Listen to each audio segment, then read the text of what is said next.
All right, y'all. Hey, y'all, listen. Let's talk about some things. First of all, so we put out the video about Walmart owing all of us money, right? And I feel like there's a few lessons to be learned from this, because a lot of you guys came back in the comments and we talked about Walmart. A lot of you talked about when you order things online versus going into the store, the fact that the online prices will be much higher than in-store advertised price. We talked about that. We talked about Dollar General and their deceptive price tactics. And we talked about Family Dollar with the same thing, deceptive price tactics. And what that essentially means is that it's the old bait and switch. It's that they advertise one price, but when it's actually rung up, a whole nother price is charged. And advertising one price could be whether they're advertising it through flyers in the mail, whether they're advertising it online, or whether they're advertising it by what they say the price is on the shelf. And then when you ring it up, it's something totally different. This is why Walmart owes us money, because they brought this to the attention of the masses that be. And it was found through study and investigation that Walmart would advertise a low price. But if you bought certain items in bulk and they were weighted, you weren't being charged the low price by the weight. You was being charged a higher price. And so this is why they owe money, right? The thing about Dollar General, from what I found in my research, is that a class action lawsuit was done in certain states.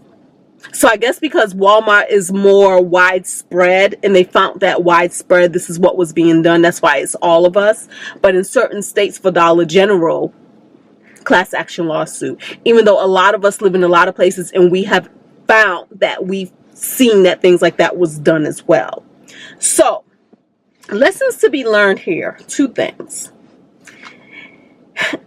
If y'all are like me, you've heard this saying that, oh, wealthy people don't look at price tags. You don't have to. You're wealthy. They just go in, they see something they want, and they just buy it. My thing is, do not let the fake wealth, the fake guise of what the wealthy people do, instill in you bad habits. The bad habit is you should always know the price of what you're paying. The bad habit is, why pay more for something when you don't have to? They're already making a profit. They've already marked these things up. Okay?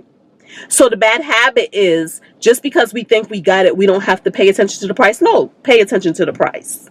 Now, they know that this is hard, especially if you're grocery shopping, because when you're grocery shopping, think about it. We're in the aisle. We're looking at the prices in the aisle. We may say, oh, look, this brand is this price, that brand is that price. We're doing this for tens of 20s, maybe even 100 or more items in our carts. By the time we go to ring it up, we don't have this photographic memory where we're going to remember the price that we saw, because the decision was made when we picked the thing up.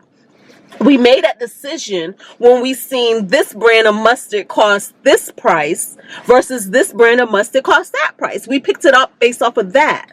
We put our trust in the store that the store was going to honor the price that they advertised. Why should we have to remember it? Why would we remember it? How could we remember it? Right? Right? This is why this is so wrong on so many levels. So the best that we can, let's pay attention to prices. And the best that we can, let's always examine our receipts. Whether we're in a restaurant, question your receipts. I just got finished questioning a receipt at a restaurant we ate the other day, because they had $1.95 as a, what was it? What? Hold on, because I still got this receipt. It's now a bookmark. Wait a minute. Now holding that receipt as a bookmark. This is the book, my friend Kwame Alexander, Why Fathers Cry at Night. And this is the receipt. On this receipt, $1.95 was charged, and they called it a recovery fee. Recovery fee? I'm at a restaurant. What you recovering? What is a recovery fee? So, of course, I asked, what is a recovery fee? And the thing about these restaurants is they come up with all kind of cute names for things. just because they can. So the guy told me that recovery fee was because I was using a credit card. But first of all, this was on the receipt before you even knew how I was paying. So you're just going to assume I'm using a credit card and you're going to charge me $1.95 for the pleasure. So you know what I did? I took $1.95 out that tip, because y'all ain't going to keep nickel and diming me. And you're already overcharging me for this overpriced food, which I'm willingly paying. But what I'm not going to do is give you an extra tip on top of that. So I did not pay $1.95 for the recovery fee, because I paid $1.95 less in a tip. Hey. And it may be, and I'm vocal about this, so I'm going to let you know as a server, because maybe what you can do is now voice your concerns and how you're being cheated out of money that could have been in your pocket to management. And then maybe management will decide if they're going to change these BS tactics, because these tactics didn't pop up till COVID popped up, y'all. These tactics, recovery fee, service fee. Remember, we're going to charge a little extra so that we can pay our employees a living wage. Why do you have to charge me extra? Just pay your employees a living wage out of the money that you're profiting off of this business. Well, anyways, this is why you need to pay attention to receipts. So pay attention to receipts. Do not be afraid to vocalize the discrepancy in prices and get back what is due you. I don't care how they have to do it. If they have to give you an extra discount, they have to give you a coupon, figure it out. Or go get the manager and let them help you figure it out. Okay? Then we had some other comments where people were saying, it's only $25. It's not worth my time. It's only $25. It's not worth my time. I talk to you guys a lot about my money situation, my money status, my money habits, and how I built wealth. And one way I built wealth is I never looked at anything like it's only. It's not. It's not only. It's only a blessing that we get to have some of this money returned back to us, okay? And the way I see it, because they say it's not worth my time, I actually went on the line and I did the form. It takes less than 5 minutes. So we're in the business of reframing and reshaping our story. So ask yourself this. If I say, hey, can you do this? It's going to take you 2 minutes and the pay for that will be $25. Would you do it?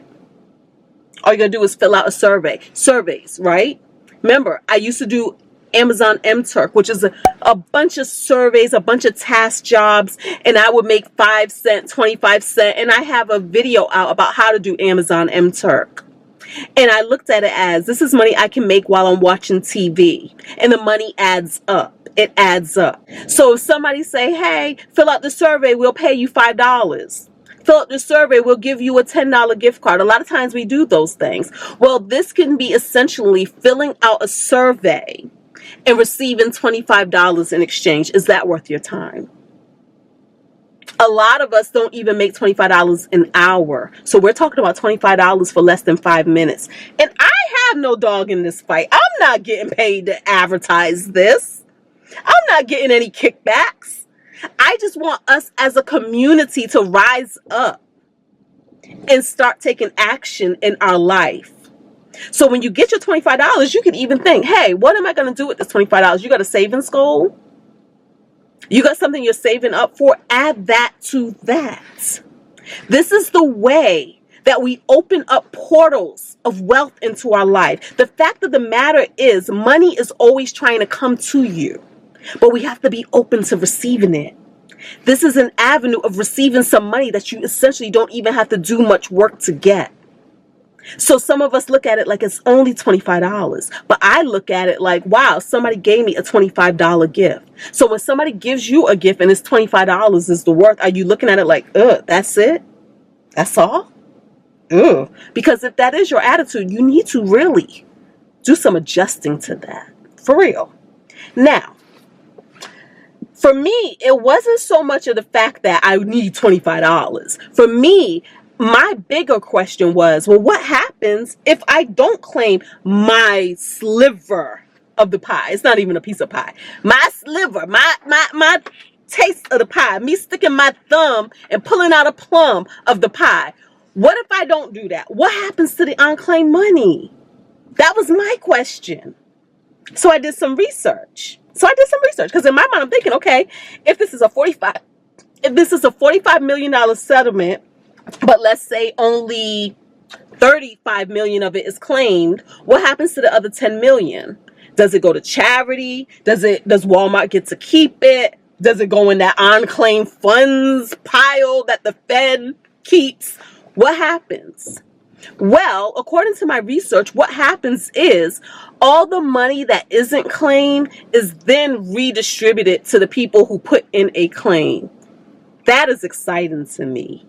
And with that, I say you are absolutely right. Do not claim your $25. It is not worth your time. It's not worth your time, y'all. Do not do it. Because for all of you who don't do it, for all of us who do it, there is a possibility. I'm not going to say we will. There's a possibility that we can get an even bigger portion of the pie. So some people have said that they have been in class action lawsuits where, let's say, the payment was going to be $7, right? And then so they do it and they get their $7 check. But then there's so much money left over because of all the people who don't put in claims. They end up getting a second check for what's left over. And there has been examples. I was reading them this morning. I don't have any of it committed to memory. So worst case scenario, you only get $25. Best case scenario, you end up with 2 checks. Your portion of the pie, and then all of the uneaten pie that all the other people didn't eat, that's now yours too. So I say you have nothing to lose. You already spent the money. You already gave Walmart your money. Go ahead and get some of your money back. That's all I have to say about that. And check them receipts, y'all. And be vocal, y'all. And for all of us who say, oh, the lawyer's going to get the money, blah, blah, blah, blah, blah. Who cares? Y'all, we didn't do the work. I wasn't about to do the work to start a class action lawsuit. I wasn't about to do all of this. So who cares? And if you do care, then you can also do the work to see what it will take for you to start a class action lawsuit for something that you have been wronged for. Okay? So thank y'all. That is my follow up on that. I'm going to see y'all in the next video.